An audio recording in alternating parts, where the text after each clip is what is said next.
Hi guys, good morning, good afternoon, good evening. Welcome to SMC with Arawa. My name is Arawa. I welcome you to my channel.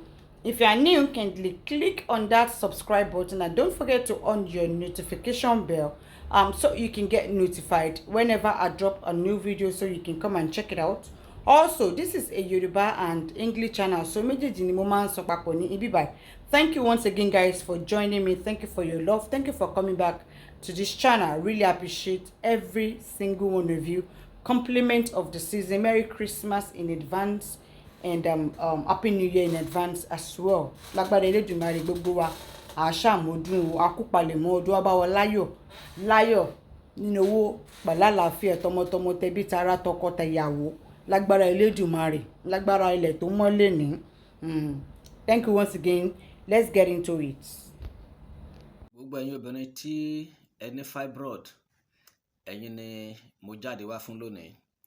Ẹni fibroid tá ń pè ní ìju, bóyá àwọ̀ fúnra ẹ̀ ló ní fibroid, bóyá ọmọ ẹ̀, bóyá sister ẹ̀, ọ̀rẹ́ ẹ̀, colleague ẹ̀ níbi iṣẹ́. Gbogbo ẹ̀yin tí ń gbọ́ mi ní America, ní Europe tàbí ní part of Africa, ẹ̀yin ni mo ń bá wí lónìí. Ẹ̀yin tí ẹni fibroid, bóyá kékeré ni tàbí ó ti tóbi, bóyá ó ti pẹ́ tàbí kò ti pẹ́. Probably you have the fibroid in your womb or around your womb. No matter how long it has been there, no matter how big it is, no matter the size, you don't need surgical operation to remove the fibroid. Olúwa fún mi ní oore ọ̀fẹ́ ìmọ̀ nípa ìpè àti àṣẹ wòlíì láti lè deal pẹ̀lú fibroid cases ní America, ní Europe, àti ní àwọn ènìyàn tí Ọlọ́run ti ràn mí lọ́wọ́ láti ràn lọ́wọ́ lórí nǹkan tí a ń sọ yìí. Láìsí operation, fibroid yẹn ó máa jáde, no matter how long it has been there, no matter how big the size is. So gbogbo ẹ̀yin tẹ́ ní fibroid tàbí tẹ́ ní ọmọ tàbí ọ̀rẹ́ tàbí àbúrò tàbí colleague tí wọ́n ní fibroid tó yẹ pé ó wá jẹ́ kí ikùn wọn kó tóbi unnecessarily, ó máa ń fa kí menstruation kó pẹ́ ní ọjọ́ ju bí ó ti yẹ lọ, àmọ́ kó gùn, àdẹ̀mọ́ kí flow yẹn kó heavy. So you are having heavy flow. Fibroid máa ń jẹ́ kí obìnrin ní heavy flow nígbà bá fẹ́ ṣe nǹkan oṣù, àdẹ̀mọ́ máa ń jẹ́ kí nǹkan ọ̀sẹ̀ kó má regular, kó má ṣe kéṣege. Ó dẹ̀ tún máa ń fà á, kò ní jẹ́ kí ọ̀pọ̀lọpọ̀ kó lè ní oyún, kò tẹ̀ jẹ́ kó oyún kó dúró. Oyún ò lè dúró nígbà tí fibroid bá ti jókòó sínú ilé ọmọ, tó jókòó síbẹ̀ tàbí jókòó sí around díẹ̀, kò ní jẹ́ kí ọmọ lè dàgbà. So obìnrin mi yẹn rò pé ṣe ló lóyún. Gbogbo ẹni tẹ́ ní kéèsì bẹ́ẹ̀ yẹn, ẹlòmíràn kéèsì fibroid tẹ̀ ó ti di fertility fún, ó ti di wàhálà sínú ayé ẹ̀, kò tẹ̀ jẹ́ kó obìnrin mi gan kó rí ọkọ fẹ́ pẹ̀lú àìlèlóyún tí ó jẹ́ issue fún ẹlòmíràn. So gbogbo ẹni tẹ́ ní kéèsì báyìí tàbí tẹ́ ní ọmọ tàbí ọ̀rẹ́ tàbí àbúrò tàbí ọ̀rẹ́ yín kan, ẹ pè mí sórí ẹ̀rọ ìbánisọ̀rọ̀ mi. My WhatsApp number is what you should call, which is 080 34 37 20 33. You can chat me up on WhatsApp. You can call me on WhatsApp. So 080 34 37 20 33. Nílò operation láti remove fibroid yẹn. It will be within 7 days. Fibroid yẹn máa wálẹ̀ fúnra rẹ̀ ní nípa àṣẹ Ọlọ́run, nípa ẹ̀mí àwọn wòlíì. It shall be well with you. God bless you. Ẹ share message pẹ̀lú àwọn ẹlòmíì kí ẹ dẹ̀ pè mí, yóò dára fún yín o. Ọdún ayọ̀lẹ́ ó ṣe. In Jesus' mighty name, you are blessed. Let's get into it. I'm sure you might have seen what this man, Chief Rasak Okoya, the interview he granted and what he said in that interview. You know, I looked at it and I was like, did this man actually say this, or it is the person that interviewed that decided to add Jara into it? Because I don't expect a father, coming out to say such a thing, because what he said, I'm sure you all must have seen it. And like if you've not, let me read what he said in the interview to you guys. Baba said, let me read. Shade was the one who consolidated my empire. She walked in and solidified everything you see today. I am holding these younger ones, that is in brackets Shade's children, close so they don't go astray like the older ones. That is his older children that he had before he married Shade which, by the way, all of them are all grown up and individually living their lives. I mean, it's grown-up children. Shade goes to the factory by 7 a.m. and comes back by 7 p.m. She is in charge of everything you see in Eleganza. Shade decorates my home and maintain it. I don't know how she does it. I just walk in and see my home like this. I will never take my company public. I will keep it in the family. My eldest daughter, by the one in bracket by Shade, that is the firstborn of Shade.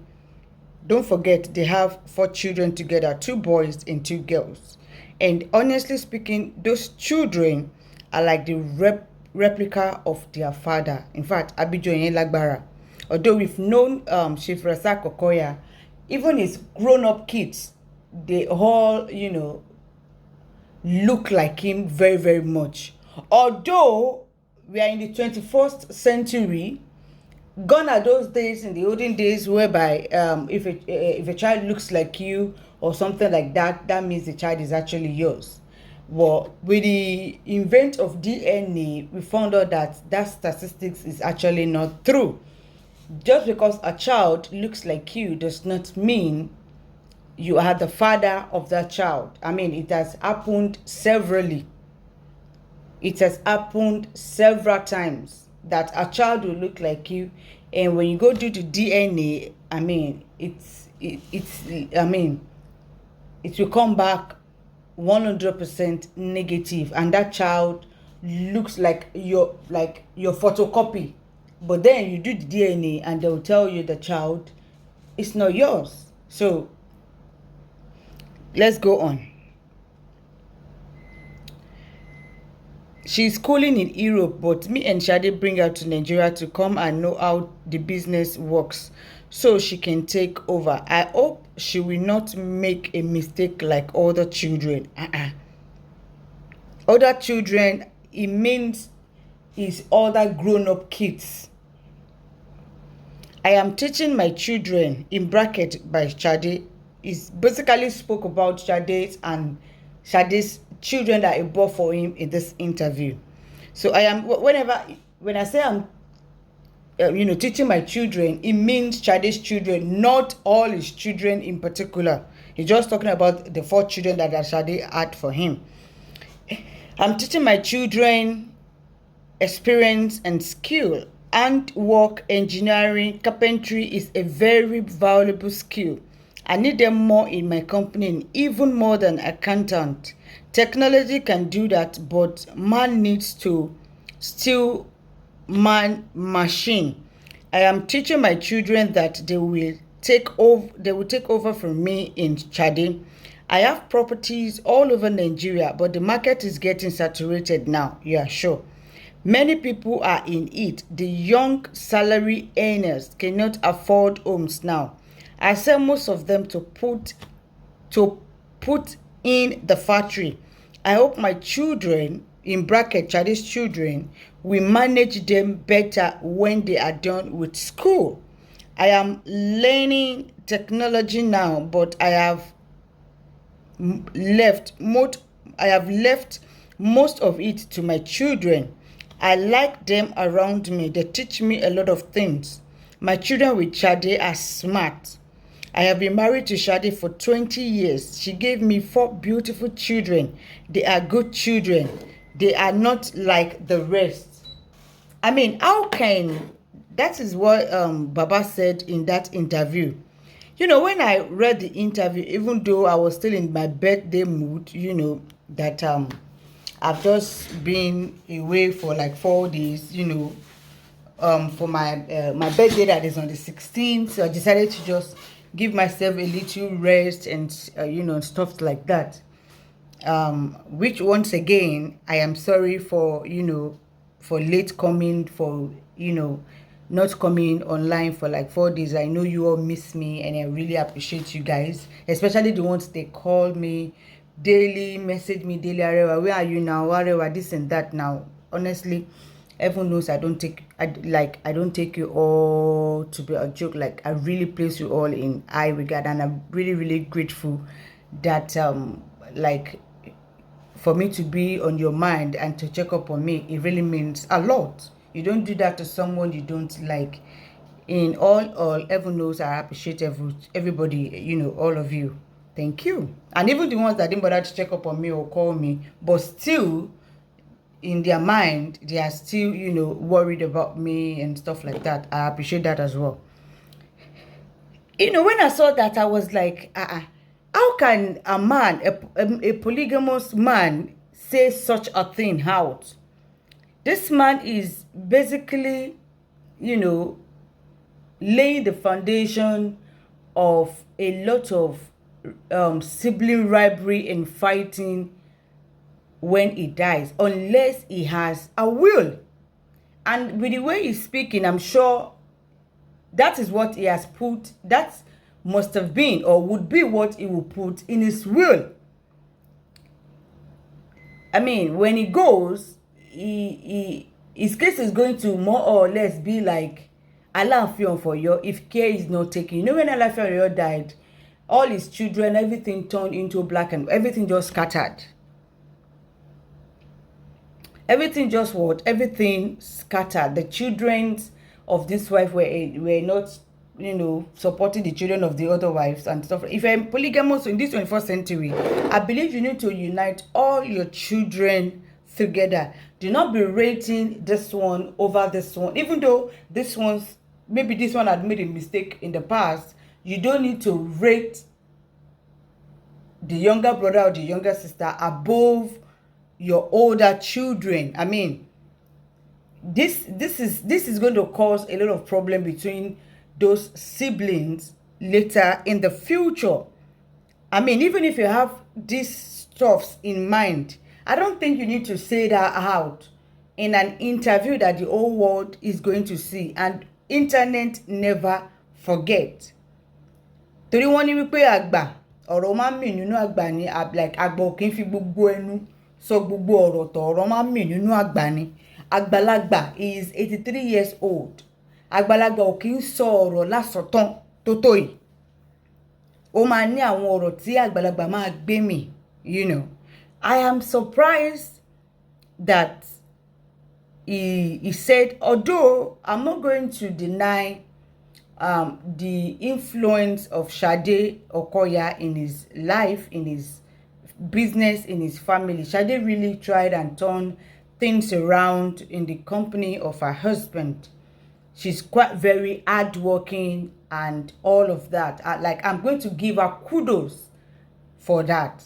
Like, really, really. She really turned the company Eleganza, she turned it into, she basically, renovated and the event and everything to that company. And I give it to her. She's quite very hardworking and very, very creative as well. I mean, ẹni tí ó bá ṣe nǹkan ẹ jẹ́ ká pọ́nlé pé no, ó try, ó ṣe ní tòótọ́. But then you don't come out and say you want to play your children that you had with Sade are the ones that will take over your properties when you die. I mean, ṣé ọmọ sorúkọ báyìí sí ìta ni?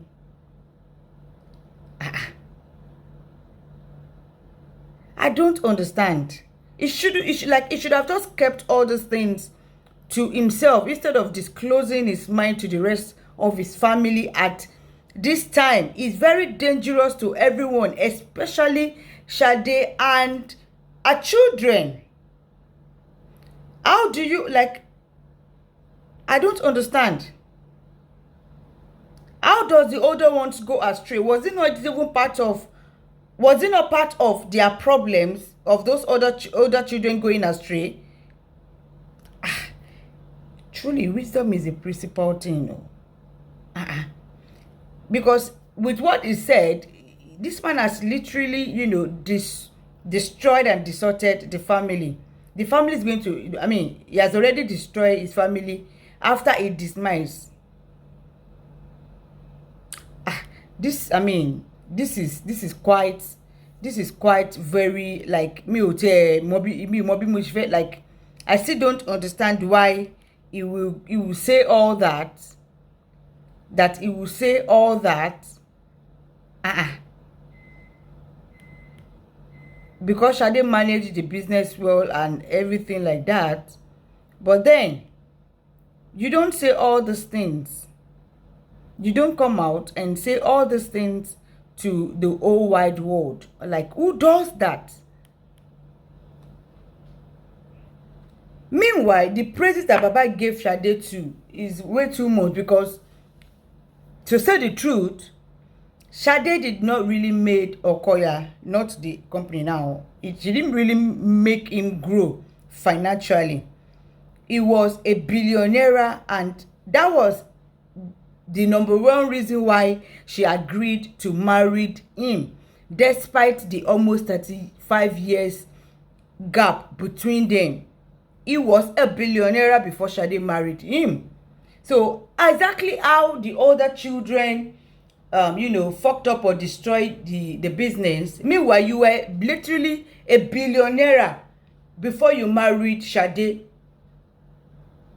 If the children are mismanaged and everything, you won't have money or be a billionaire by the time you married Shade. Like Shade did not grow him financially. He was a billionaire before he married Shade. He was a billionaire, and that is the reason why Shade married him. Point blank. That was the reason why Shade married him. So I don't understand, but what Baba said, he's supposed to keep it in mind. It's not something that he's supposed to say out. He's not supposed to say out and then praising the young wife and our children alone, and indirectly, not rating his other children. I mean, àwọn agbọ̀rọ̀dùn kan wà tí tán bá lọ ṣe jàǹbá fáwọn ọmọ Ṣadé ńkọ́. Àwọn ọ̀rọ̀ báyìí kò, like, these are not talks that you are supposed to be saying out, especially if you are a polygamous man, in a polygamous home. You don't say all these things out. You expect the other ones to be looking at you and be happy, or to be happy with Shade and her children. No, they wouldn't. Wọ́n máa mú wọn lọ́tà àbí àwọn ìyàwó tó ti kọ́kọ́ fẹ́ tó ti bí àwọn ọmọ àgbàlagbà yẹn fún ẹ. Àwọn yẹn ńkọ́. Àwọn tó kọ́kọ́ fẹ́, your first wife that you guys struggled together, have kids together, that made you a billionaire before you marry Shade. Because if you were not a billionaire, Shade would not agree to marry you in the first place. So you are not giving kudos or accolades to your first wife, that you guys were together, also together, and then you made it to be a billionaire. You made it to be a billionaire before you married Shade. Shade would not marry you if you were not a billionaire at that time. She would not marry you. She would not marry you. So if you are giving accolades to Shade, you are supposed to give accolades to your first wife. Because the first wife is the one that stood by you, that made you a billionaire. That made you a billionaire. The first wife is the one that's supposed to have all these accolades, not Shade. Shade came to meet money. Shade did not suffer with you. You were not suffering. Shade ò jìyà pẹ̀lú bàbá. Shade dé bá owó ni, nítorí owó gan tó wà òun ló jẹ́ kí Shade fẹ́, despite the fact of over 35 years difference. Nítorí pé owó wà ló jẹ́ kí Shade fẹ́. Tí kò bá sí owó ni Shade ò ní fẹ́ in the first place. So now to be throwing insult, direct jab to the first wife that you guys actually made it together, that made you a billionaire, before you now say, oh, you see one fine girl that you want to marry that is young, that you can even give birth to.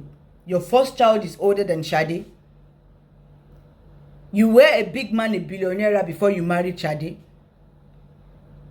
And your first wife should get that accolade because she made you. Shade did not make this man. Shade came and met money. Shade did not come to struggle. She didn't struggle with you before you made it. You already made it. You are already made when Shade came. Because you already made was what made Shade come. If not, she will not come. She did not suffer with you. The one that suffered with you to the extent of you reaching, becoming a billionaire, should be the one to get accolades. I don't want to know what his other children or their children might have done, but this is not the kind of stuff that you're supposed to say in the public, being a polygamous man. I mean, this is not something you should say. Oh, girl. And this same Shade, I think her sister or something that brought her case to me before, that she does not even help her family. She recently did birthday for her mother. Ask her where her father is. Was her father present in that ceremony? No. Go and look at the father is still living in the family house. Go and look at their family house where she grew up. She didn't even rebuild or rebuild that family house. She didn't take care of her father. She did not. And even her immediate sisters, brothers or cousins and stuff like that, none of them are eating from the wealth of Shade. Kò ṣe fún ẹbí rárá rárá àfìyá ẹ̀yìn nìkan. Kò ṣe fún ẹbí kankan. Kò ṣe fún ẹbí kankan àfìyá ẹ̀yìn nìkan. Meanwhile, ọkọ ẹ gbogbo àwọn ẹbí ẹ ló ń jẹ nínú owó ẹ, gbogbo wọn ló wà okay. But Shade ò ṣe fún ẹbí. Ó kọ̀ lówó ni ó wá ó fẹ́ kò ṣe fún ẹbí kankan. Kò ṣe fún bàbá ẹ. Bàbá ẹ is rotting away somewhere. The father is rotting away somewhere. And people say it's because the father was at first opposed her getting married to a man that can give birth to her. But her mother was the one that supported her to marry the man because of the money. Is that enough reason why you should hate your father and not take care of your father? No. No. I mean, any father would have done that. Any father would have done that. Imagine your first child and a man of 60 years is coming that she wants to marry your first child, Shade, 21 years old. Would you accept? Shade, you will not accept now. Even if the man is a billionaire, you will not accept. So that is how it is. Just because your father was against you getting married to a man that can give birth to you, that is even older than your father at that time. That is a normal thing for an African parent to do. But your mother supported you because of the money. The man is rich. But that is not enough reason why you should abandon your father and not take care of him, blah, blah, blah, and stuff like that. Oh, in fact, let's move on, guys. Ẹ káàárọ̀, ẹ káàsán, ẹ káalẹ́ gbogbo ẹ̀yin olólùfẹ́ àgbo ìbílẹ̀ solution. Ẹ ṣé mo dúpẹ́ fún gbogbo ìfẹ́, ìdùnnú, ìfọ̀kànbalẹ̀ tẹ́ ẹ ní lórí mi pé ẹ trust ọmọ yín àgbo ìbílẹ̀ solution. Torí ẹni téèyàn ò bá rí tó bá send owó síyàn, ó trust ẹ ni. Torí a lot of scammers wà ní everywhere all over the world. Àwa gan wọ́n scam àwa gan. Kọ́lọ́run kó ṣàánú wa. Mo dúpẹ́ pé ẹ trust wa. Mo dẹ̀ dúpẹ́ pé ẹ rí ọjà yẹn gbà in time. Ẹ dẹ̀ ní patience pẹ̀lú wa. Thank you very much. Mo fẹ́ sọ nǹkan kan lórí program mi lénìí, which is tí mo wá sí program for a long time.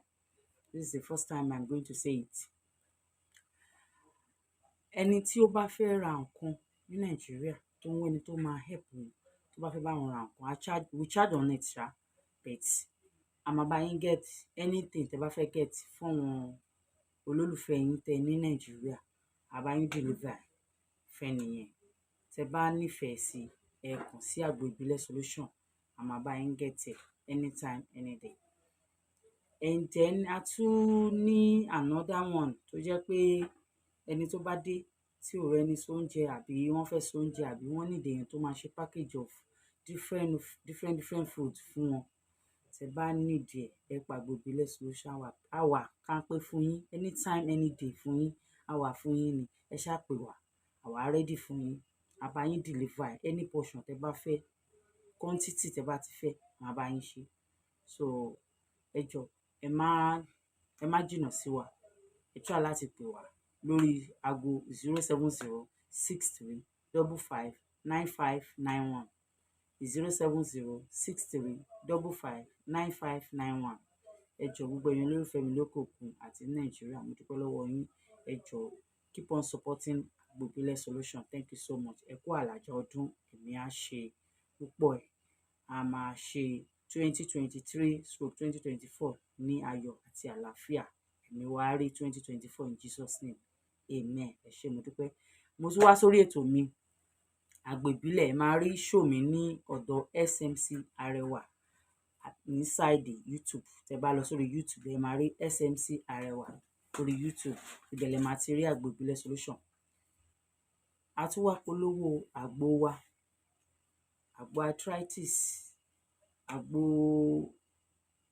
diabetes, high blood pressure, àgbo fertility, àgbo period, tí period yẹn máa ṣe ségesège tí ò bá settle, tẹ́ni yẹn bá dẹ̀ fẹ́ wá tó fẹ́ conceive, a ní àgbo fún un. So anytime ẹ pè wá, a ní àgbo ìdákọ̀lẹ̀, a ní àgbo afàtọ̀, a ní àgbo jẹ̀dí, ọ̀pẹ́ ẹ̀yìn àtàlẹ̀ 3 in 1, gbogbo ẹ̀ la ní lọ́wọ́. So a ní ọṣẹ, ṣe ti rí ọṣẹ lèmi ń lò, ṣe ti rójú mi báyìí, ṣe rí pé àgbo ìbílẹ̀ ń fresh fún yín everyday. This is just a lipstick I have here. Àní a ní ọṣẹ tó máa mú ara yín mọ́, àlátò gidi, tẹ máa wà okay. Natural la máa ń lò. So tẹ bá ti ready, ẹ lọ bèrè gbogbo àwọn tó rọṣẹ mi, wọ́n padà wá láti order another one ni. So tẹ bá ti ready, ẹ kàn sí àgbo ìbílẹ̀ solution. I'm here for you people. Thank you so much. So mo wá lórí àgbo mi lẹ́yìn. Ṣé rí eléyìí? Àgbo tẹrí yìí, àgbo àwọ̀ká ni, àrùn ọmọléegun, tí ẹsẹ̀ bá ń ròyìn, tí gbogbo ara ń ròyìn, tí orúnkún ẹsẹ̀ ò jẹ́ ká lè rìn dáadáa, àgbo àwọ̀ká leléyìí. Àwọ̀ká yẹn, ìgbà mí ẹsẹ̀ kan ló máa dúró sí, ìgbà mí ẹsẹ̀ kejì yẹn wọ́n á máa leap. Èmi gan ṣe mí, tó bá jẹ́ pé alágbo ni mí ni màá ti máa ké káàkiri pé mo lọ sọ́dọ̀ dókítà. Bẹ́ẹ̀ lágbára Ọlọ́run, tọ́lọ́run ṣe mí, gbogbo ẹ̀ ti lọ. Àwọ̀ká sísè wà, àwọ̀ká rírẹ̀ wà, tí bá nídìí ẹ kàn sí àgbo ìbílẹ̀ solution. A ní 3 in 1, 3 in 1 jẹ̀dí, ọ̀pẹ́ ẹ̀yìn àti alẹ̀. This is 3 in 1. Ṣé 3? Jẹ̀dí, ọ̀pẹ́ ẹ̀yìn àti alẹ̀. Ṣé rí item ní sí item mi lọ sí Amẹ́ríkà lọ́la? This is for my customer. But kì í ṣe sílẹ̀. Tá bá ti rí ẹni tó fẹ́ order la máa ṣe, la máa package ẹ̀ fẹ́ nìyẹn. Tá bá ṣe sílẹ̀ ó máa bàjẹ́. Ṣé understand? Everything is fresh. A ní àgbo infection fọ́kùnrin, infection fóbìnrin, infection fọmọdé, infection fàgbà, tẹ bá nídìí. Àgbo infection ọkùnrin lélẹ̀. Ilé ń lọ sí Dublin. So ẹ jọ̀ọ́ ẹ kàn sí wa. A máa bá yín ṣe, a máa bá yín send ẹ dẹ̀ máa rí àgbo yín, ẹ dẹ̀ máa rí changes. Ẹ jọ̀ọ́ anytime ẹ pa àgbo ìbílẹ̀ solution. A ní àgbo jẹ̀dí, normal àgbo jẹ̀dí àtọ̀pẹ́yìn normal one lélẹ̀. Ṣé ti rí? So anytime tẹ bá ti need ẹ pè wá, a ṣe fún yín. Ṣé rí àgbo eléyìí, àgbo kan rèé náà lélẹ̀, tẹ bá need ẹ pè wá, àgbo jẹ̀dí náà ni. Ṣé rí àgbo tí mo mú dání tó ṣe kéré yìí, small by mighty ni. Ṣé ti rí lè? Bó ṣe kéré, akéré korò ni wọ́n máa ń pè. Fún obìnrin tó máa ń ṣe nǹkan oṣù, tí nǹkan oṣù ẹ̀ ń kéré, tó ń dùn nínú, tí gbogbo abẹ́ inú ń dùn, tí ò lè lọ bí tó ṣe kéré yìí, small by mighty ni. Ṣé ti rí lè? Bó ṣe kéré, akéré korò ni wọ́n máa ń pè. Fún obìnrin tó máa ń ṣe nǹkan oṣù, tí nǹkan oṣù ẹ̀ ń kéré, tó ń dùn nínú, tí gbogbo abẹ́ inú ń dùn, tí ò lè lọ bí iṣẹ́, tó máa ké pain upon pain. Ṣé rí nǹkan kékeré tẹ rí yìí? It help a lot of people ló ti help. So ẹ kàn sí wa, kẹ́ ẹ ra àgbo yìí. Ó máa useful fún gbogbo wa, torí ó useful fún èmi náà. Ẹ ṣé mo dúpẹ́, God bless you. Ṣé rí, a wá ní àgbo ọfà. A wá ní àgbo ọfà. Àgbo ọfà yẹn tí nǹkan bá rìn ní ara èèyàn, àgbo ọfà òun rèé. Tí nǹkan bá rìn ní ara èèyàn, ẹ jọ̀ọ́ ẹ ra àgbo yìí. Ọṣẹ lélẹ̀. Ṣé ti rí ọṣẹ? Àgbo ọfà ni, ayé ò ní ta wá lọ́fà tọmọtọmọ. So ọṣẹ lélẹ̀, àgbo lélẹ̀. Ẹ máa fi ọtí sínú ilé, ẹ máa fi ọtí sínú ilé. Tẹ bá ti ready, ẹ kàn sí wa, a wà pẹ̀lú yín. Ṣé rí, a ní àgbo fertility treatment fún àwọn tó ń wojú Ọlọ́run. Ṣé rí, fertility lélẹ̀. Ṣé ti rí? Set of fertility, there are 3. Set kan lélẹ̀, ó kọ ẹyọ kan. So tẹ bá ti ready, ẹ pè wá. Fertility fún àwọn tó ń ṣe nǹkan oṣù, kì í ṣe àwọn tí ò ṣe nǹkan oṣù. Tẹ bá fẹ́ àgbo nǹkan oṣù, tí ẹni tó bá fẹ́ rí period ẹ̀, tí period ò bá wá mọ́ tẹ́ ṣe fẹ́ bímọ sí tí period yẹn kàn 6 ẹ kàn ságbo ìbílẹ̀ a máa help a máa bá yín send àgbo ẹ máa ṣe oníṣíṣe ẹ máa ṣe onírèrè tó jẹ́ pé period yẹn máa wọ́ọ̀dẹ̀ máa flow dáadáa ẹ understand a ní gbogbo ẹ̀ lọ́dọ̀ wa ẹ pè wá sórí àgbo ìbílẹ̀ solution lọ under SMC Arẹwà kíní àwọ̀kálẹ̀ lè ẹsẹ̀ la máa fi ń wọ́ gbogbo ẹsẹ̀ tó ń dùn wá ẹ bá dẹ̀ fi wọ́ tẹ́ fi massage gbogbo ẹ̀ máa release yín so òun lélẹ̀ a ní òrí fún irun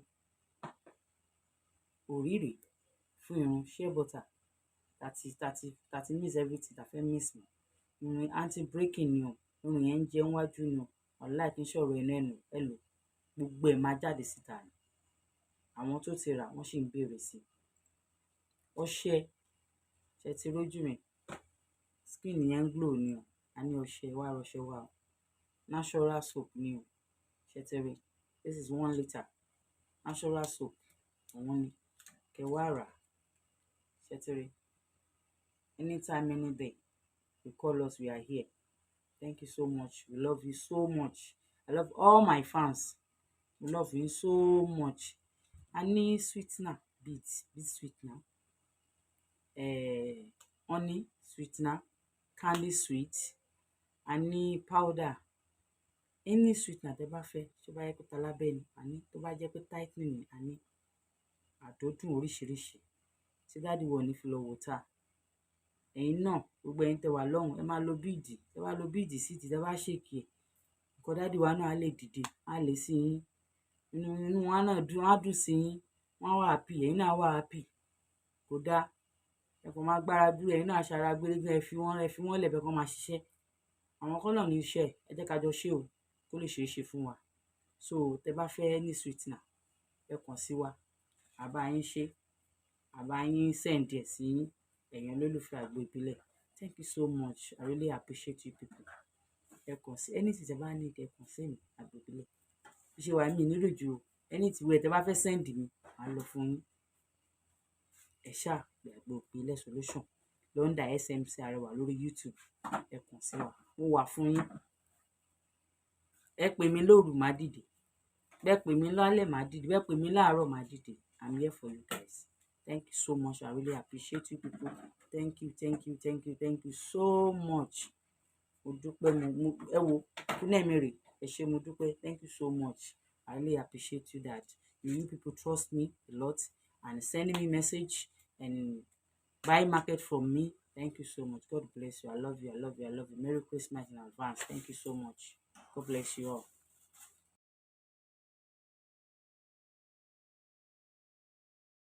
So guys, let's move on. This issue of the new Oba Seun of Ogbomosho, the new crowned king of Ogbomosho, that has been trending on social media for days now. It's really, honestly, back in Yoruba, it's an eyesore, honestly speaking, and a very big disappointment. I don't understand where Ogbomosho people are coming from, because right from day one that the king that they want to crown has been, you know, when the name dropped, and then we are hearing that his name is Gandhi. Ibẹ̀ mo ti mọ̀ wípé ó ti ní kọ́má nínú, because what is Gandhi? Kí ló ń jẹ́ Gandhi ní èdè Yorùbá? Is there anything called Gandhi in Yoruba name? I've never heard of that name before. Mi ò gbọ́ orúkọ yẹn rí. Even if it is their family name, I don't understand how the name got to be. Anyway, mi ò understand bí wọ́n ṣe get orúkọ Gandhi yẹn in the first place. Ká ní orúkọ ìdílé wọn ni. Ibo ni ṣé àdún kò yé mi, ṣé wọ́n ìgbà táwọn slave trade ni wọ́n trade ni wọ́n raid family wọn ni wọ́n wá fún wọn ní orúkọ tuntun ni tó fi ń jẹ́ Gandhi ni, because kò sí orúkọ kankan nílẹ̀ Yorùbá tó ń jẹ́ Gandhi. Káti ẹ̀ wá ní pé orúkọ ẹ̀ wá ń jẹ́ Gandhi àbí kò jẹ́ Gandhi ìgbà tó fẹ́ wá jọba jọ̀ṣọ́ wá yẹ kó o lo orúkọ yẹn ṣé ó wá yẹ kó bá jẹ́ pé Gandhi ni ọba Gandhi. I mean, I'm sure he has a Yoruba name, and if he does not have a Yoruba name, á jẹ́ pé kò ń ṣọmọ káàárọ̀ oòjíire, because kí ló ń jẹ́ Gandhi in the first place? What is Gandhi? It's like kò tiẹ̀ jọra wọn rárá. Kí ló ń jẹ́ Gandhi ní èdè Yorùbá? Ṣé ọba yìí máa sọ pé òun ní orúkọ tó jẹ́ orúkọ Yorùbá ni? Bó bá tiẹ̀ ń jẹ́ Gandhi kó tó jọba, gbà tó dẹ̀ ti jọba tó fẹ́ jọba, ó yẹ kó gbé orúkọ Gandhi yẹn, because kò sí nǹkan tó ń jẹ́ Gandhi ní ìran Yorùbá. Mi ò gbọ́ rí.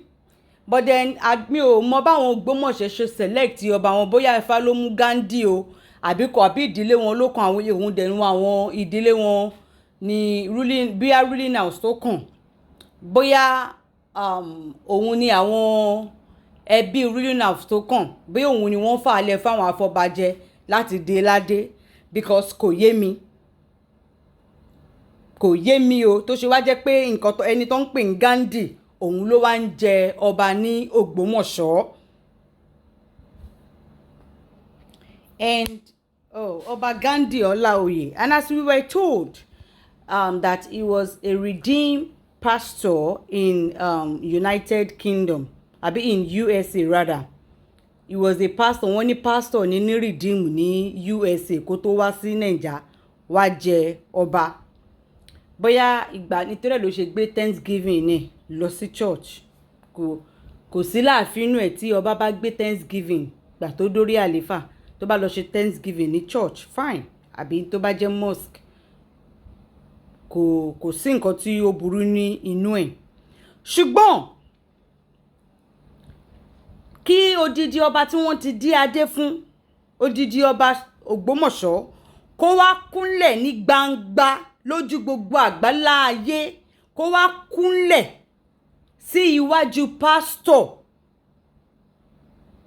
Ṣé kí pásítọ̀ yẹn anoint ẹ̀ ni àbí kò yé mi?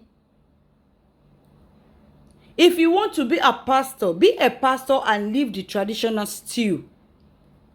Ó tẹ̀ wá fẹ́ ṣe yẹn, ó wá lọ ṣe ní kọ̀rọ̀ where nobody will see you.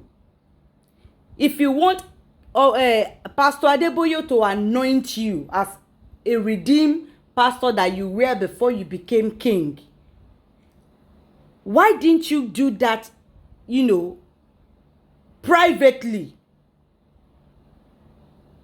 After all, Pastor Adeboye ṣá ní office that it will only be both of you in the place, and you can kneel down for him to anoint you,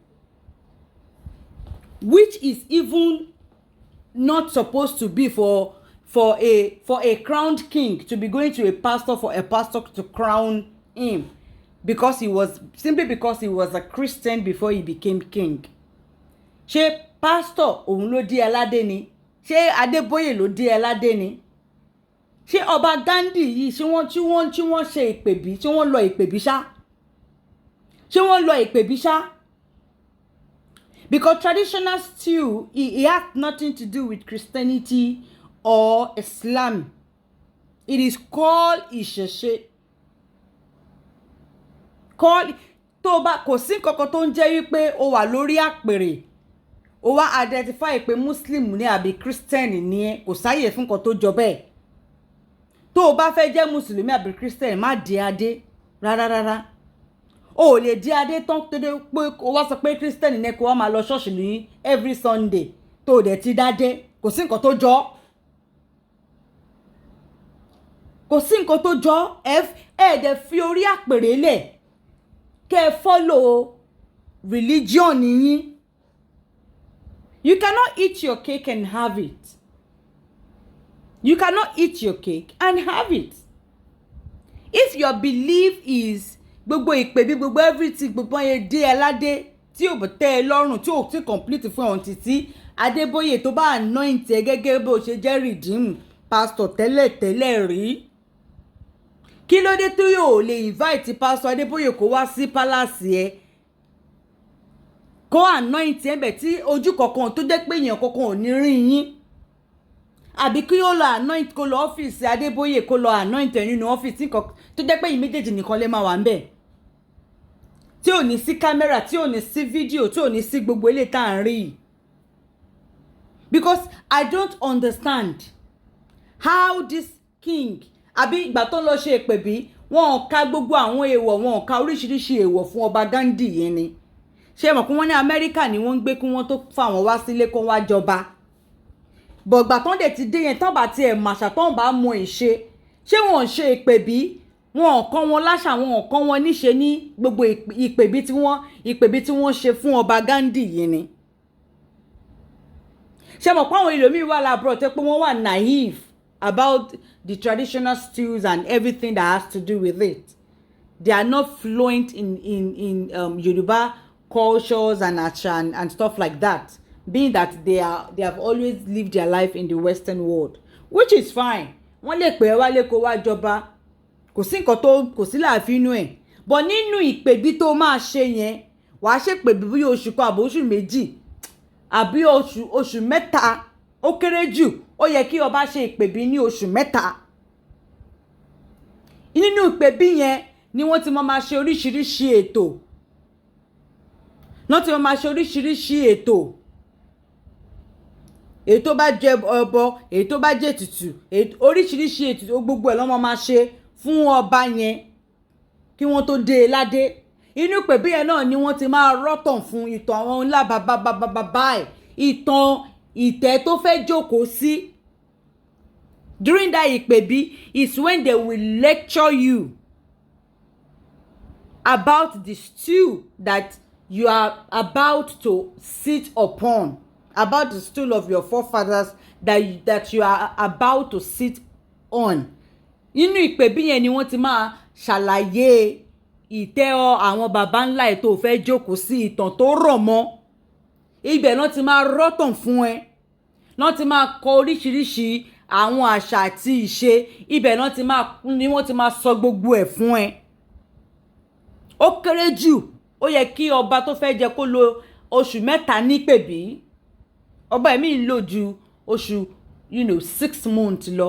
Irú ọba Alákétu of Kétu èyí tó wà ní tó ti bọ́ sí Benin Republic nísìn tán bá máa jẹ ọba ní ibẹ̀ àti Ilé Ifẹ̀ ni wọ́n ti máa kọ́kọ́ bẹ̀rẹ̀ orò yìí ni wọ́n ti máa kọ́kọ́ bẹ̀rẹ̀ preparation. Wọ́n máa kọ́kọ́ wá sí Nàìjíríà lọ sí Ilé Ifẹ̀ Alákétu làkọ́bí ló máa kọ́kọ́ lọ sí ló máa kọ́kọ́ bẹ̀rẹ̀ láti ilé Odùduwà ló ti máa kọ́kọ́ lọ bẹ̀ láti bẹ̀rẹ̀ ètùtù ó ní iye ọjọ́ tó máa lò níbẹ̀ kó tó wá padà bó bá dé máa padà dé dẹ̀kẹ̀rẹ́ ní ó ní àwọn oríṣiríṣi ìletò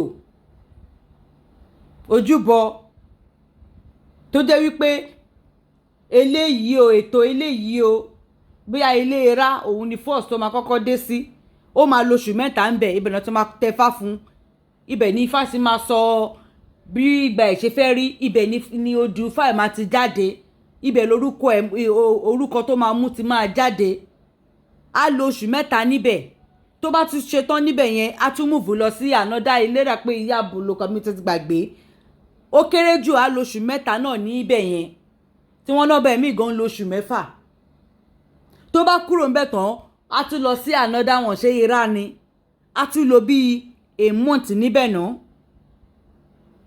tó bá ṣe yẹn tán á bọ́ sórí ọ̀dọ̀ àkàbà ìdènà ṣe ti ń ka gbogbo how many months yẹn tó bá máa jọba ní ilẹ̀ Alákétu of Kétu tó ti bọ́ sí Benin Republic gbogbo ètò tó máa ṣe kán tó jáde fẹ́yàn ó kéré jù ọdún kan ni ọba yẹn máa fi máa ṣe ìpèbí lóríṣiríṣi kó tó dé ládé kí wọ́n tó lè kí pé kábíyèsí àti Nàìjíríà dẹ̀ lètò yẹn ti máa bẹ̀rẹ̀ ibẹ̀ náà ti máa rọ́tàn ibẹ̀ náà ti máa ṣàlàyé ibẹ̀ náà ti máa kọ lélẹ́yìí ibẹ̀ náà ti máa oríṣiríṣi ló máa kọ níbẹ̀ tó bá tẹ̀ jẹ́ pé ẹni tó wà Nàìjíríà tó mọ̀ nípa àṣà àti ìṣe náà tó dẹ̀ jẹ́ pé òun ló fẹ́ jọba náà still yet náà máa kọ gbogbo ẹ̀ náà ni wọ́n sì máa ròyìn fún ọba náà nípèbí wọn lọ ń ṣeré nípè bí iṣẹ́ lọ́n lọ ń ṣe ń bẹ̀, kò ń ṣe fàájì, kò kí ń ṣe fàájì. Àwọn afọbajẹ ilẹ̀ Ògbómọ̀ṣọ́ òun lèmi rí báwí, the kingmakers of Ogbomosho òun lèmi rí báwí. This is an eyesore and a very big embarrassment to all the indigenes of Ogbomosho. It's even a disgrace to traditional steel. Ojú títì lélẹ́yìí. Bàbá Adébóyè òun ló yẹ kó wà lórí ìdọ̀bálẹ̀ níwájú ọba, not the other way round. Ní ojú gbogbo àgbáláyé ó wá kúnlẹ̀ odidi ọba aládé. Odidi ọba aládé ó wá kúnlẹ̀ síwájú pásítọ̀ kó anoint ẹ. So tí ò bá tí anoint ẹ yẹn, ó tí mọ̀ pé ó ti jọba àbí ààrẹ ò tí balẹ̀ nítorí pé Kristẹni ni ẹ́. Nígbà tí ó lè fi Kristẹni lẹ̀, kí ló wá ju oyè fún? Ó yẹ kó reject ẹ pé Kristẹni ni èmi ò lè ṣe o. Because you cannot eat your cake and have it. Kò possible. Bóyá ní Ògbómọ̀ṣọ́ bóyá wọ́n dẹ̀ máa láwọn àwọn ọba wọn kí wọ́n máa practice religion tó bá wù wọ́n lórí àpèrè ni, kò yé mi.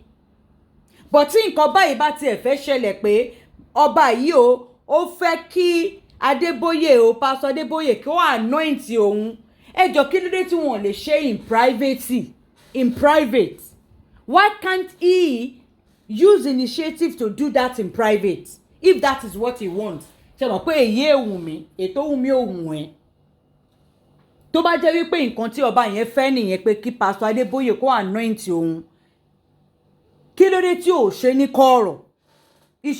Something like this should be done in private, not ní ojú gbogbo àgbáńlá ayé. It's a disgrace to the throne that you claim to represent. It's a disgrace to the throne.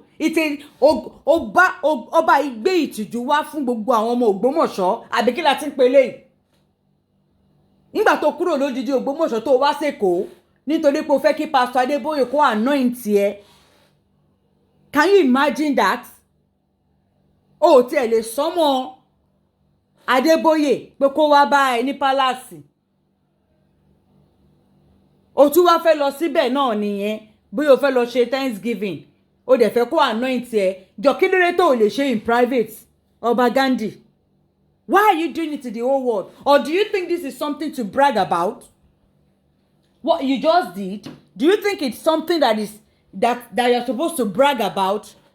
Is that the reason why you decided to get anointed by the pastor in public like this? Do you think it is something to brag about? Because I don't understand. This is a disgrace. Ó yẹ kí wọ́n fi orò lé ọba ìkúrò lórí àpèrè ni, because kò mọ yí àpèrè tó jókòó sí, kò mọ yí ibi tó jókòó sí yẹn. Kó lọ máa kí ọba tó jẹ nígbàwó sígbàwó, kó lọ máa kúnlẹ̀ níwájú pastor pé kí pastor anoint òun, tán tún ṣe adé lórí ẹ̀ lójú gbogbo àgbáńlá in front of people. They cannot even do that in private. Nǹkan tá à ń bò ló níyì. Ẹ wá fi titi yín kó bá gbogbo àwọn ọmọ Ògbómọ̀ṣọ́. Ìtìjú yìí ni. Abẹ́ mọ̀ pé ìtìjú leléyìí Ọba Gandhi. Ìtìjú leléyìí.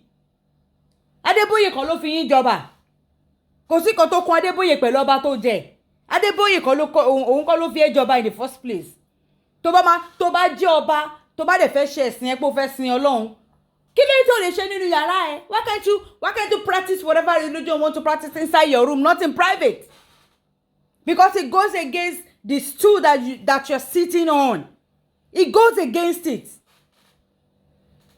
Ó yẹ kí wọ́n ṣe òfin. Ọba kọ́ba tó bá máa jẹ ní gbogbo ilẹ̀ Yorùbá, tí ó bá ti ń ṣe oníṣẹ̀ṣe, kán má dé ládé. Tí kò bá kí ń ṣe oníṣẹ̀ṣe, tó bá jẹ́ Mùsùlùmí ni tẹ́lẹ̀ àbí ó jẹ́ Kristẹni tẹ́lẹ̀, tí ó bá ti denounce àwọn ẹ̀sìn yẹn pé òun máa jó oníṣẹ̀ṣe, kán má dé ládé. Ẹni tí ó bá ti lọ ṣe ìṣe kó gbé bá, that person has no business being a king.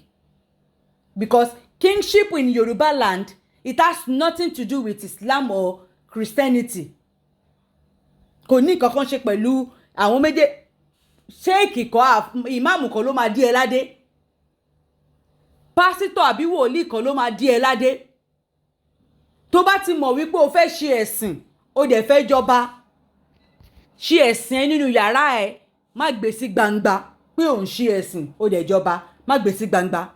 Òun gbé ìtìjú wá sí ìtìjú gan ni fún àwọn afọbajẹ tó fi ẹ́ jọba, ìtìjú gan ni fún gbogbo àwọn ọmọ ìlú ẹ, àbí kí la ti ń gbọ́ eléyìí, odidi ọba kó máa kúnlẹ̀ síwájú pásítọ̀ Adébóyè, àbí who is pásítọ̀ Adébóyè gan òun ló yẹ kó dọ̀bálẹ̀ flat láti kí ẹ gẹ́gẹ́ bí ọba aládé.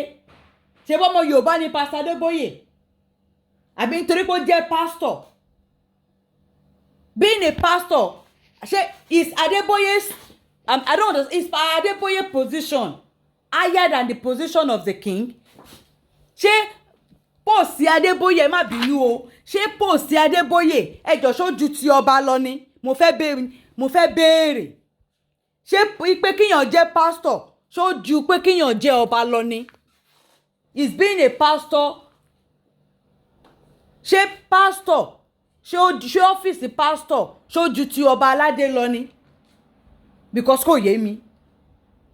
O fẹ́ kọ́ yan anoint ẹ, o wá lọ ṣe yẹn in private, o wá kúnlẹ̀ ní gbangba, wọn gbádé kúrò lórí wọn ní àìsí mímọ́ nínú ṣọ́ọ̀ṣì odidi ọba tán. Mi ò blame ọba Gandhi, honestly mi ò blame ẹ. From the name alone is disqualified. From the name alone you will know that he is the second brother of the ọba Rasheed, ìyẹn ti Olúwo of Ìwó. Ṣé mọ̀ pé ó fẹ́ jọ irú ìwà kan náà ni wọ́n jọ ń wò. Olúwo wò kúkú, ìyẹn òun parọ́, ìyẹn kúkú sọ wípé Ifá kọ́ ló fòun jọba, Afọbajẹ kọ́ ló fòun jọba, Arẹ́gbẹ́ṣọlá ló fòun jọba, òun ò dẹ̀ ṣe ìpèbí kankan. Ó ní òun lọ ìpèbí. Ọba Adébóyè, ọba Rasheed Olúwo of Ìwó, ó ti sọ yẹn from day one. Ó ní òun ò ṣèpèbí kankan. Ifá kọ́ ló mú òun.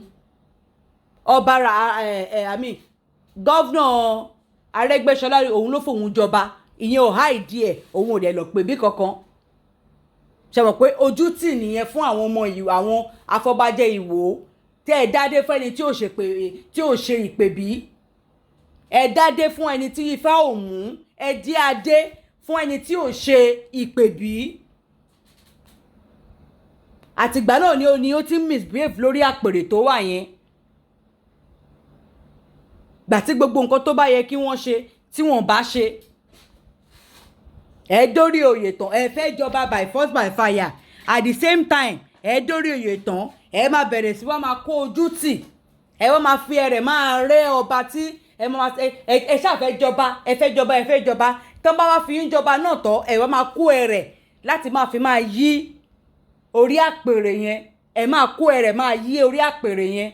Bẹ́ẹ̀ ẹ̀yin lẹ̀ ń sá kiri, lẹ̀ ń ké kiri pé ẹ fẹ́ jọba. Tán bá fi yín jọba tán, ẹ wá máa kó ẹrẹ̀, ẹ máa disgrace, ẹ máa embarrass, ẹ máa wó orí àpèrè yẹn lẹ̀. Because ṣé ẹ mọ yìí ẹ̀? Tẹ́ ẹ bá mọ yìí ẹ̀ ni ẹ̀ ní ṣe bẹ́ẹ̀. Ẹni tó rí yín bẹ́ẹ̀ ṣe máa ń gbá kúkú tẹ́ bá fẹ́ jọba kiri yẹn, á rò pé tẹ́ ẹ bá débẹ̀ ni ẹ máa ṣe kí ni, ẹ máa respect, ẹ máa cherish orí àpèrè yẹn, ẹ tọ́ ẹ ṣe bí àwọn baba ńlá yín ṣe ṣe. Àbó ní baba ńlá yín kan nílé Ògbómọ̀ṣọ́, ṣé tí ọba bá jẹ l'Ógbómọ̀ṣọ́ tán bá dádé fún tán, ṣó tún máa lọ ṣọ́ọ̀ṣì lọ kúnlẹ̀ síwájú pásítọ̀ kan anoint ẹ̀ ni? Ṣé àṣà àti ìṣe ilẹ̀ Ògbómọ̀ṣọ́ nìyẹn ni? Ó yẹ ká tún béèrè o. Is it part of the culture of Ogbomosho people that whenever they crown a king, that king must go to Adeboye to get anointed? Is that part of the cultures? Is that part of the culture in Ogbomosho? We need to ask. Bóyá ó wà nínú àṣà àti ìṣe Ògbómọ̀ṣọ́ pé tó má ti fọba jẹ o, ó láti lọ kúnlẹ̀ síwájú pásítọ̀ Adébóyè láti anoint ẹ̀. Bóyá ó wà nínú àwọn ètò tó fi ń jọba nílẹ̀ Ògbómọ̀ṣọ́, ó yẹ ká béèrè. But this is really embarrassing. Honestly speaking, this is an eyesore. This is I mean, how could you? Lójú ta lójú gbogbo àgbáláyé. O lè ṣe yẹn ní kọ̀rọ̀. You cannot go into it, abi, privately for him to anoint you. It has to be in front of thousands of people. Or you think I don't understand. Does it think this is normal? Does it think this is normal? Or is it the Afobajers of Ogbomosho that gave him the go ahead? Because I don't understand this. Please trash this king. Trash about Ogbomosho jare.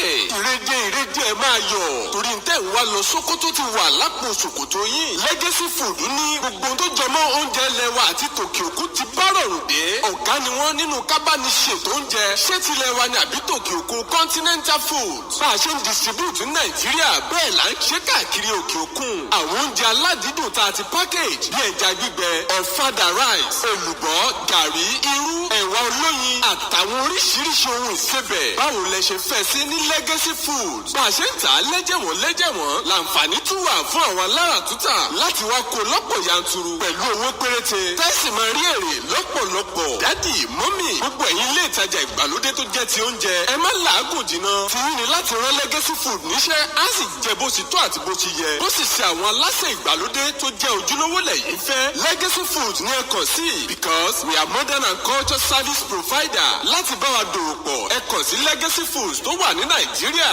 Lake Holland International Limited, Mesa Village, Kọ́bápẹ́, Abẹ́òkúta. Telephone 0902-022-5804 tàbí lórílẹ̀‐èdè Amẹ́ríkà ní Legacy Africana Market 671 Bay Street, Staten Island, New York 10304. Telephone +192-935-35385. Ní Legacy Foods, we set the legacy.